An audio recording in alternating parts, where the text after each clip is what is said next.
എൻ്റെ തന്തയും തള്ളയും പഠിപ്പിച്ചു വിട്ട സംസ്കാരമല്ലേ ഫേസ്ബുക്കിൽ വന്നിട്ട് ആ കുറിപ്പ് എഴുതിയത്. അതായത് ഏതോ തുള്ളിയിൽ പബ്ലിക് ടോയ്ലറ്റിൽ നിന്ന് തെറിച്ച തുള്ളിയിൽ നിന്നുണ്ടായതാണെന്നുള്ളത്. അത് ആരുടെ തന്തയും തള്ളയും പഠിപ്പിച്ചതാണ്? സത്യം അങ്ങ് തുറന്നു പറഞ്ഞു അമ്മച്ചി. ബാക്കി കേൾക്കാം.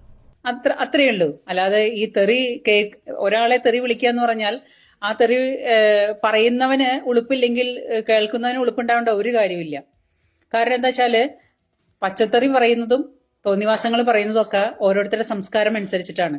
അവനവന്റെ വായിൽ നിന്ന് വരുന്ന സംസ്കാരം കെട്ട വർത്തമാനങ്ങള് അവരവര് പറയുന്നത് അവരവര് പഠിച്ച സംസ്കാരമാണ്. അതിന് മറ്റുള്ളവർക്കൊന്നും ചെയ്യാൻ ഇത് തന്നെയാണ് പുള്ളിക്കാരിയും പറയുന്നത് കേട്ടോ.